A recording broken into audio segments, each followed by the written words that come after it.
betapa mudahnya masuk surga. Kunci jawaban sudah dikasih, kunci pintu masuk sudah dikasih. Kok sampai tidak masuk, ini kebablasan.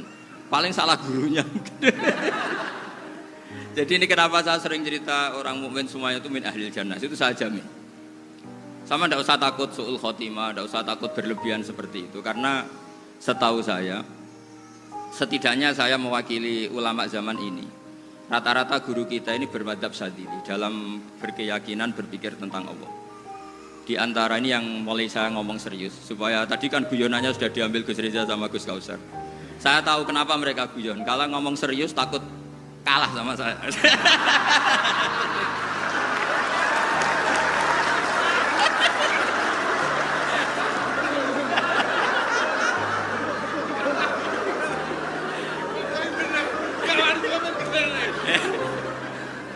Karena saya ini sudah terkenal pemikir serius, jadi artinya itu satu kepintaran mengalihkan. Ya, oh ya, sudah itu satu kecerdasan. Tidak hanya ngalim tapi betul cerdas. Jadi itu bukti beliau-beliau ini cerdas itu. Saya berpikir begini, ini madzhab Syadzili. Kita semua tentu Syadzili karena kita semua ngaji kitab Hikam. Kita tahu kitab Hikam itu muridnya Abul Abbas Al-Mursi. Abul Abbas Al-Mursi muridnya Syekh Abil Hasan apa? Asy-Syadzili. Saya masih ingat betul makalah itu dan saya ulang-ulang. Setiap saya ngajar di sarang saya ajarkan ini. Kilali kata Abul Hasan Asy-Syadzili, saya pernah dapat hatif, dapat semacam ilham. Apa makna min syarril waswasil khannas? Itu kata beliau dijawab oleh hatif itu. Hatif itu nggak perlu diterjemah tadi ada karena tadi diajarin itu. Apa yang dihidupkan itu nggak perlu dijelaskan. kata hatif tadi, waswasun yadkhulu bainaka wa baina habibika yunsika altofahu alhasanah wa yudzakiruka af'alaka asayya wa yukassiru indaka dzatas shimal wa yuqallilu indaka dzatal yamin liya'dila bika an husnidzanni billah ila su'idzanni billah. Jadi yang dikatakan waswas adalah kamu digiring untuk hanya ingat sisi-sisi kamu yang negatif, dilupakan bahwa Anda punya sisi-sisi yang positif.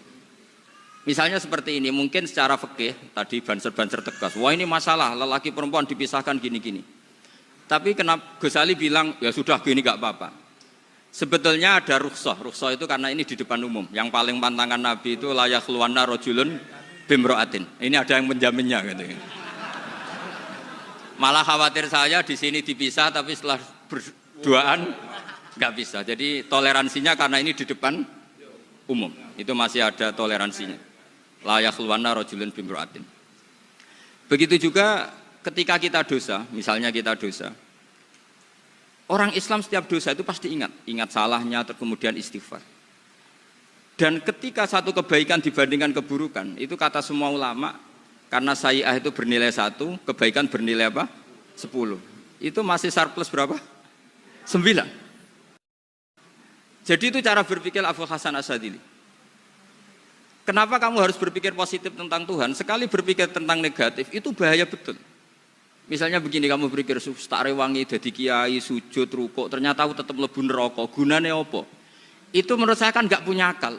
Sujud itu satu kelaziman menghamba kepada Allah. Normalnya seorang hamba itu ya sujud. Kemudian gara-gara kamu ingin masuk surga, terus logika kamu dibalik. Gunanya apa saya sujud? Ternyata saya masuk neraka. Itu pertanyaan yang benar-benar bodoh dan itu menjadikan Allah benci. Logikanya dibalik begini. Ini saya ngomong serius karena ini bentuk kemenangan saya. Ini bentuk kemenangan saya. Saya berkali-kali ngomong di kota pelajar di Jogja karena banyak pengujinya juga. Bukan sekedar pendamping tapi penguji. Banyak yang profesor, bukan sekedar doktor, banyak yang profesor. Jadi biar ini dok.